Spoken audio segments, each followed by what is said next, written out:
నమస్తే welcome to our channel. నేను పద్మిని. ప్రస్తుతం పాటు social activist and political analyst Krishnakumari గారు ఉన్నారు. మాట్లాడదాం. మేడం నమస్తే. మేడం, లైంగిక వేధింపులు అనేవి ఎన్ని యుగాలు మారినా ఆడవారి పట్ల జరుగుతూనే ఉంటాయి అనటంలో ఎటువంటి సందేహం లేదు, ఎటువంటి అతిశయోక్తి కూడా లేదు.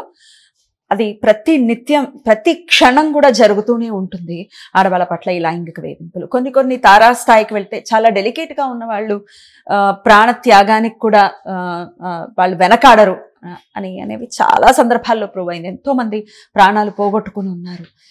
రీసెంట్ గా మీర్పేటలో స్పాలో ఒక అమ్మాయి పనిచేస్తుంది. అమ్మాయిపై ఆ స్పాలో పనిచేసే ఇంకొక అతను లైంగిక వేధింపులకి పాల్పడ్డాడు. ఆ అమ్మాయి తట్టుకోలేక సూసైడ్ చేసుకుంది.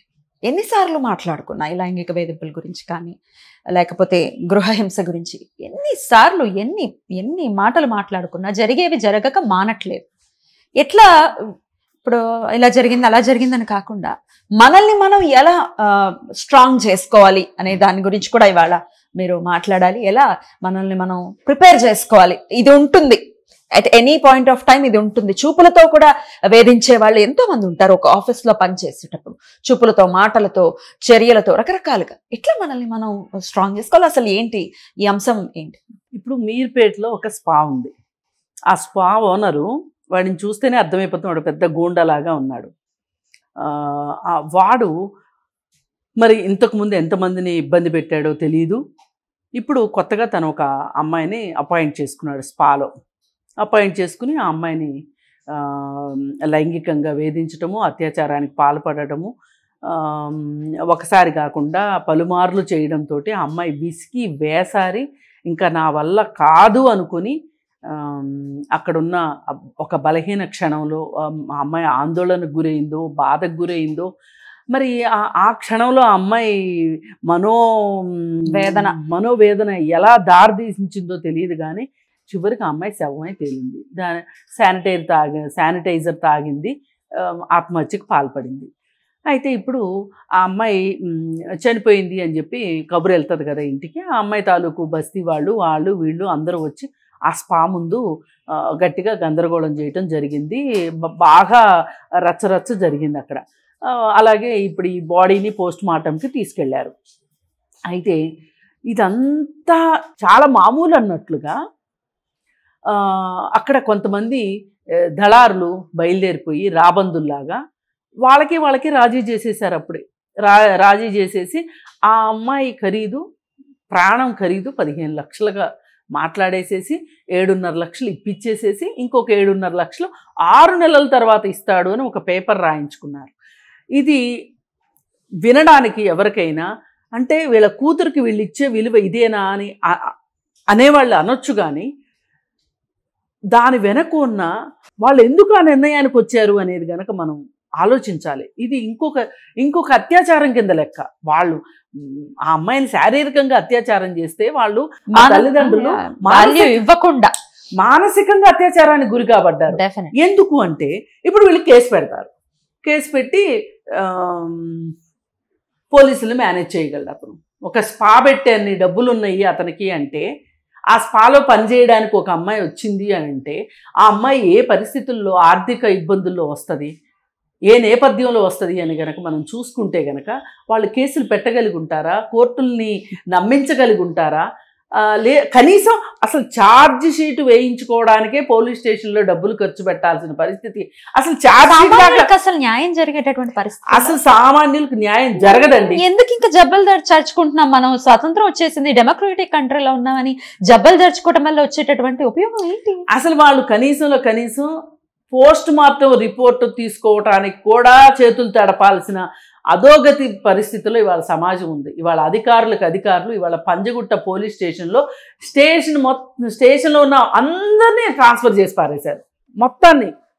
ఎందుకంటే మాజీ ఎమ్మెల్యే షకీలు ఇంతకుముందు ఎమ్మెల్యేగా ఉన్న రోజుల్లో వాళ్ళ అబ్బాయి తప్పతాగి యాక్సిడెంట్ చేస్తే ఆ యాక్సిడెంట్లో రోడ్ నెంబర్ 45లోనే ఎక్కడో యాక్సిడెంట్ జరిగితే ఆ యాక్సిడెంట్ చేసినప్పుడు ఒక అమ్మాయి చనిపోయింది కూడా. కానీ వాళ్ళు చాలా తెలివిగా ఏం చేశారంటే ఇమ్మీడియట్గా వాళ్ళ నాన్నకి ఫోన్ చేయడము, వాళ్ళ నాన్న పంజగుట్ట పోలీస్ స్టేషన్లో వాళ్ళకో ఎవరికో ఫోన్లు చేయడము, డ్రైవర్ని మార్చేసేసి వేరే అతన్ని డ్రైవర్గా పెట్టి ఆ కేసు రన్ అవుతుంది. అయితే రన్ అవుతూ ఉంటే ఇది ఎవరికి అర్థం కాలేదు. వాళ్ళ అబ్బాయి అయితే మటుకు సేఫ్గా బయటకు వచ్చాడు. ఇదే అబ్బాయి మళ్ళీ మొన్న రాజ్భవన్ రోడ్లో గ్రాండ్ కాకతీయ హోటల్ ఎదురుగా సీఎం క్యాంప్ ఆఫీసు రోడ్లో డివైడర్ని గుద్ది బండి పల్టీలు కొట్టింది. ఒక స్కూటర్ మీద వెళ్ళే అబ్బాయికి బాగా గాయాలు తగిలి ఇప్పుడు ఆ అబ్బాయి ఎలా ఉన్నాడో తెలియదు. అయితే కొసమెరిపి ఏంటంటే ఇక్కడ కూడా అలాగే చెయ్యాలని చూసి షకీల్ తోటి మాట్లాడుకుని వాటాలు వేసేసుకుని ఈ అబ్బాయి స్థానంలో ఒక అతన్ని డ్రైవర్ని తీసుకొచ్చి పెట్టేసేసి కేసు నమోదు చేసేసి డబ్బులు కూడా తీసేసుకున్నారు. లంచం కూడా తీసేసుకుని ఆ లంచంలో పంచుకోవడంలో వాటాల్లో తేడా వచ్చి ఈ విషయం బయటకు వచ్చింది. ఈ విషయం బయటకు వచ్చేసరికి ఇదే షకీల్ కొడుకు ఆ రోజు ఈ కారు షకీల్ పేరు మీదే ఉంది. రోడ్ నెంబర్ 45లో జరిగిన యాక్సిడెంట్ కూడా షకీల్ పేరుతోనే ఉంది. అందుకని ఏం చేశారు వీళ్ళు, అందులో ఆ కేసులో మర్మం ఏమై ఉంటుంది అని ఇప్పుడు ఆయన అధికారంలో ఉండుంటే ఏమైనా మేనేజ్ చేసుకోగలిగేవాడేమో. ఆ సీసీ ఫుటేజ్ మొత్తం తీసి చూస్తే ఆ రోజు కూడా ఇట్లాగే ఆ అబ్బాయిని మార్చి డ్రైవర్ని ఎక్కించడం క్లియర్ కట్గా కనిపించేసరికి ఈ మొత్తం జరిగింది యంత్రాంగం మొత్తం దీనికి పంజగుట్ట పోలీస్ స్టేషన్లో ఉన్న సిఐలు, ఎస్ఐలు, కానిస్టేబుల్స్ మొత్తం కారణమై మొత్తం స్టేషన్ ఖాళీ అయిపోయింది. ఇప్పుడు కొత్త వాళ్ళు వస్తారనమాట. అంటే పోలీస్ స్టేషన్లో ఈ విధంగా జరుగుతుంటే ఏ తల్లిదండ్రులైనా సరే ఆ ఆర్థిక స్థాయి ఉన్న వాళ్ళు పోలీస్ స్టేషన్లకి రాగలరా? యూజ్ లేదు. అందుకే వాళ్ళకి ఏంటంటే ఈ మధ్యలో గ్రాబందులు ఉంటారు కదా, వీళ్ళని అసలు ఏమనాలో అర్థం కావట్లేదు. అంటే గద్దల్లాగా రాబందుల్లాగా ఎక్కడ ఏం జరుగుతుందో వచ్చి వాలిపోయి అక్కడ ప్రైవేట్ పంచాయతీ చేసేసేసి వీళ్ళు ఇంత తీసుకుని వాళ్ళకింత ఇచ్చి పంపించేస్తారనమాట. ఎవరో పెద్ద మనుషుల్లాగా వచ్చేస్తారు మధ్యలో. వాళ్ళు ఎవరైనా కావచ్చు, చోటా మోటా రాజకీయ నాయకులు కావచ్చు, లేదా రౌడీలు కావచ్చు, ఎవరన్నా కావచ్చు. ఇంత రక్తపుడు ఎట్లా తినబుద్ధి అవుతుందో వాళ్ళకి అర్థం కావట్లేదు. నాకైతే అర్థం కావట్లా, మీకు కూడా అర్థం కాదని అనుకుంటున్నా. ఇది రక్తం కూడండి. ఆ అమ్మాయి చనిపోయింది, అత్యాచారం కాబడి చనిపోయింది. ఎంత వేదన అనుభవించి ఉంటుంది.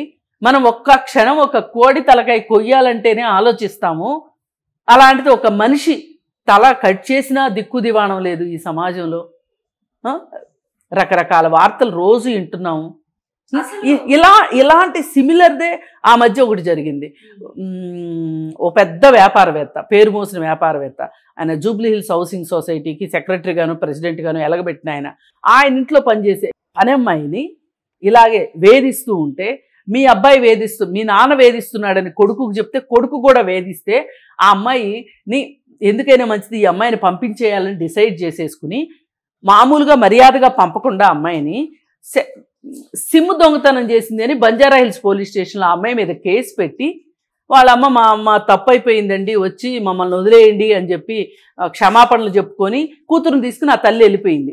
ఇంటికి వెళ్ళిన తర్వాత ఆ అమ్మాయి చాలా బాధపడుతూ ఉంటే, టెన్షన్ పడుతూ ఉంటే, బాధగా దిగులుగా ఉంటే ఏం జరిగింది అంటే, ఆ అమ్మాయి నన్ను ఇలా వేధించారు, నన్ను కొట్టేవాళ్ళు తండ్రి కొడుకులు నన్ను ఇలా లైంగికంగా వేధించారు అని చెప్తే ఆ తల్లి మళ్ళీ కూతుర్ని ఎంబడి పెట్టుకుని కేసు పెట్టింది. వచ్చి బంజారా హిల్స్ పోలీస్ స్టేషన్లో కేసు పెడితే ఆ బంజారా హిల్స్లో పోలీస్ స్టేషన్లో ఉన్న ఒక ఎస్ఐ పంచాయతీ చేసి 8 లక్షలకు మాట్లాడి డబ్బులు ఇప్పించాడు వాళ్ళకి.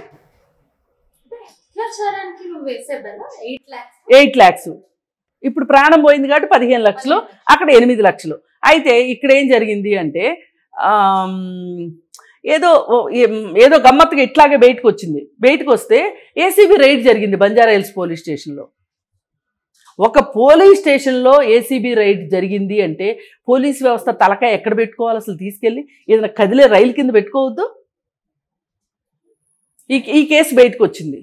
ఇప్పుడు అత్యాచారం చేసిన వాళ్ళని మీరు సమర్థిస్తూ వాళ్ళని వెనకేసుకొచ్చి మీకు అధికారం ఉంది కదా అని చెప్పి మీరు ఎంతో కొంత ఇచ్చేసేసి చేతులు దులుపుకుంటే నష్టపరిహారాలు కట్టుకుంటూ మీరు వెళ్తూ ఉంటే ఇంకా భయం ఎక్కడ ఉంటుంది? ఒక నిందితుడికి భయం ఎక్కడి నుంచి వస్తుంది? ఇప్పుడు ఈ నిందితుడి గురించి కూడా మాట్లాడుకుంటే అంటే పంచాయతీలు ఎలా జరుగుతాయో నేను మీకు అందుకనే ఇది మొత్తం పేపర్లో వచ్చింది. ఇదేమీ నేనేదో ఇన్వెస్టిగేషన్ చేసి లేదంటే నేనేదో ఊహించుకుని చెప్పేది కాదు. ఇది పేపర్లో వచ్చింది. పేపర్లో వస్తేనే మనందరికీ తెలిసింది. ఇప్పుడు ఈ అమ్మాయి విషయము అసలు మరి చాలా మంది ఏమడుగుతారంటే తెలివిగా అసలు ఇలాంటి చోట్లకి ఉద్యోగాలకు ఎందుకు వెళ్తున్నారండి అమ్మాయిలు అని మాట్లాడతారు. ఎక్కడ లేవు అసలు ఈ స్పాలు అనేవి ఏవైతే ఉన్నాయో ఇవన్నీ మసాజ్ సెంటర్లు స్పాలు ఇది ఒక రకంగా పరోక్షంగా వ్యభిచార కూపాల్లాగా తయారైనాయి. వ్యభిచార కొంపలు అనాలి ఒక రకంగా అలా తయారైనాయి. పైకి స్పాల్ అని బోర్డులు పెట్టడము, లోపల ఏ పనులంటే ఆ పనులు చేయించటము, ఈ వచ్చిన ఈ ఎవరైతే ఉద్యోగస్తులు ఎవరైతే ఉంటారో ఈ బ్యూటీషియన్స్ కావచ్చు లేకపోతే వీళ్ళు కావచ్చు మసాజ్ చేసేవాళ్ళు కావచ్చు వీళ్ళతోటి అనైతిక వ్యాపార కార్యకలాపాలన్నిటికీ చేయించటము వారి కేర్ ఆఫ్ అడ్రస్లుగా మారిపోయినాయి. నేను అన్ని స్పాల్ని అనట్లేదు, అన్నిటినీ నేను అనట్లేదు, కానీ చాలా వాటిలో ఇది జరుగుతుంది. దీనికి అండాదండ ఎవరు అంటే ఆ ఏరియాలో ఉన్న ఓ చిన్నపాటి రౌడీ అండ ఉంటుంది. ఆ రౌడీకి ఎంతో కొంత పొలిటికల్గా ఎవరో ఒకళ్ళు అండదండలు ఉంటాయి. ఈ మొత్తం అందరూ కలిసి ఇలాంటి దరిద్రాలు జరగడానికి ఒక పోలీసుడు, ఒక రౌడీ, ఒక చిన్నపాటి రాజకీయ నాయకుడు, ఒక వ్యాపారవేత్త, వీళ్ళు ఇలా నిన్నగాక మొన్న అఖిల్ పహిల్వాన్ చూశారు కదా, దానికి దీనికి ఏం పెద్ద తేడా లేదు. ఇవన్నీ జరుగుతున్నాయి. ఇప్పుడు ఆడవాళ్ళు కూడా తెలుసుకోవాల్సింది ఏంటంటే అమ్మాయిలు ఇవాళ యువతులు జీతం ఎక్కువ వస్తుందనో ఇంకోటో ప్రమాదకరమైన ఆ ప్రదేశాలు ప్రమాదకరమని తెలిసి దిగుతున్నారు, తెలియక దిగుతున్నారు. దిగిన తర్వాత వాళ్ళు ఎందుకు కంప్లైంట్ చేయట్లేదు అని కూడా అడగొచ్చు ఎవరైనా. ఎందుకు కంప్లైంట్ చేయరు అంటే ఏవో వీడియోలు తీసి పెట్టుకుంటారు. నువ్వు బయటికి వెళ్ళావంటే, నువ్వు ఎవరికైనా చెప్పావంటే ఈ వీడియోలు చూపిస్తామంటారు. ఇప్పుడు వీళ్ళకి ఒక మాదిరి ఇంగిత జ్ఞానం కూడా ఉండదు. ఏమనంటే ఇప్పుడు నేను పోయేది నా ఒక్కదాని పరువే కాదు కదా, వాడి పరువు కూడా పోతుంది కదా అని ఆలోచించరు వీళ్ళు. మా పరువు పోతుంది అనుకుంటారు. అనుకుని కొంతమంది ఇలా లవర్స్ మధ్యలో కూడా ఇట్లాంటివే జరుగుతూ ఉంటే వాడు బ్లాక్మెయిల్ చేస్తాడు. మనం అసలు శీల పరీక్షల దాకా వెళ్ళొద్దండి. ఇప్పుడు మీరు అసలు థాట్ ప్రాసెస్ దగ్గరికి వెళ్ళొద్దు. ఇప్పుడు వీళ్ళు దీన్ని చెప్పి భయపెట్టి వీళ్ళ పబ్బం ఎట్లా గడుపుకుంటారో మనకు అర్థమవుతుంది. అసలు వీళ్ళు కేసు కూడా నమోదు చేయడానికి భయపడే స్థాయికి వాళ్ళని తీసుకెళ్ళి పైగా ఆ ఫోటోల సాయంతో ఆ అమ్మాయి దగ్గర కొంచెం డబ్బులు ఉండొచ్చు అనే నమ్మకం కనుక ఈ లవర్కి కలిగింది అనుకోండి, ఈ బ్రేకప్ చెప్పేసేసుకుని ఎవరిదో వాళ్ళు బతకటం కాదు. నీ ఫోటోలు నా దగ్గర ఉన్నాయి, నువ్వు ఎంత డబ్బులు ఇస్తావు. ఇప్పుడు ఇంట్లో అమ్మా నాన్న దాచుకున్న డబ్బులు, ఒక అమ్మాయి అయితే సాక్షాత్తు ఆ అమ్మాయి పెళ్లి కోసం కొనిపెట్టిన నగలను కూడా వాడికి ఇచ్చేసింది. అయినా వాడి దాహం తీరలేదు. వాళ్ళ ఇంట్లో దొంగలైపోతున్నారు. ఈ విషయాలు బయటికి రాకుండా ఉండటం కోసం ఆడపిల్లలు దొంగలుగా మారిన పరిస్థితి. వాళ్ళ ఇంట్లోనే వాళ్ళు దొంగతనాలు చేస్తున్నారు, ఆ పరిస్థితికి తీసుకొస్తున్నారు. కానీ ఒక్కటైతే ఎవరైనా గుర్తుపెట్టుకోవాల్సింది, పరువులు మర్యాదలు అని పెట్టుకుని ఇంత అపాయానికి మట్టుకు, ఇంత ప్రాణాల మీదకి మట్టుకు మీరు తెచ్చుకోవక్కర్లేదు. మీరు ఎవరైనా సరే సింపుల్గా సైబర్ క్రైమ్స్ ప్రతి పోలీస్ స్టేషన్లోనూ సైబర్ క్రైమ్ ఆఫీస్ ఉంది. అక్కడికి వెళ్ళి మీరు రిజిస్టర్ చేసుకోవచ్చు. అసలు ఇవన్నీ వద్దు, నేను ఇల్లు దాటను, నేను ఇంట్లోనే ఉండి కంప్లైంట్ చేస్తాను అంటే కూడా షీ టీమ్కి కంప్లైంట్ చేస్తే కూడా రెస్పాండ్ అవుతారు. షీ టీమ్స్ రెస్పాండ్ అవుతాయి, ఎక్సలెంట్గా రెస్పాండ్ అవుతాయి. కాకపోతే అవతల పక్షం ఏమన్నా మరీ బాగా అండాదండా ఉన్న విషయం అయితే ఏమన్నా కొంచెం స్లో అయ్యే పరిస్థితి ఉంది. కానీ షీ టీమ్స్ వరకు అయితే మటుకు బాగానే పనిచేస్తున్నాయి. దానిలో సైబర్ క్రైమ్ అంటే ఇంకా బాగా పనిచేస్తుంది. ఎంత బాగా పనిచేస్తుంది అంటే వేరే రాష్ట్రంలో వాడు ఇక్కడ అమ్మాయిని బెదిరిస్తే కూడా అక్కడికి వెళ్ళి వాడిని పట్టుకొచ్చిన సందర్భాలు కూడా చూశాను నేను షీ టీంలో. అందుకే కాకపోతే అమ్మాయిలకి నమ్మకం ఉండాలి. పరువు అని చూసుకోకుండా మీరు కంప్లైంట్ చెయ్యండి. కంప్లైంట్ చేస్తే అంతేగాని ఈ ఈ శీలం పోయింది, అది పోయింది, ఇది పోయింది అని మీరు ఏడ్చుకుంటా మొత్తుకుంటా ప్రాణాలు తీసుకోవడం కాదు. మీరు శిక్ష వేయించకపోయినా పర్వాలేదు, అందులోంచి బయటికి రండి. బయటికి రాలేని పక్షంలో మీరు షీ టీమ్కి కంప్లైంట్ చేయండి. అంతేగాని మీరు అమాయకంగా ప్రాణాలు మటుకు తీసుకోవద్దు. ఇప్పుడు వీడు ఎవడైతే ఉన్నాడో, ఈ స్పా ఓనర్ ఎవరైతే ఉన్నాడో వాడి మీద కేసు పెట్టాలి. ఇది ఫాస్ట్ ట్రాక్లో ఈ కేసు విచారణ తీసుకుని వచ్చి 90 డేస్లో వాడికి శిక్ష పడాల్సిందే. ఆ రకంగా మీరు అవసరం అనుకుంటే ఇట్లాంటి విషయాల్లో చట్టాలను మార్పులు చేసైనా సరే ఇది సమాజానికి అర్థం కావాలి. ఈ కేసు గురించి మర్చిపోయాక వాడికి శిక్ష పడితే ఏంటి, పడకపోతే ఏంటి, ఎవరికి అర్థమవుతుంది? వీళ్ళేంటంటే రెండే ఉన్నాయి వీళ్ళకి, ఇంత దూరం ఆలోచించే ఓపిక లేక ఎన్కౌంటర్లు అంటారు. ఎన్కౌంటర్ వల్ల ఏం మారుతున్నాయి? దిశ ఎన్కౌంటర్లో 4 చంపేశారు, ఆపారా ఎవరన్నా? అందుకని చాలా చాలా బాధతోనూ చాలా ఆవేదనతోనూ మాట్లాడాల్సి వస్తుంది ఇట్లాంటి మాటలు. ఎవరైతే ఈ మధ్యవర్తిత్వం చేసి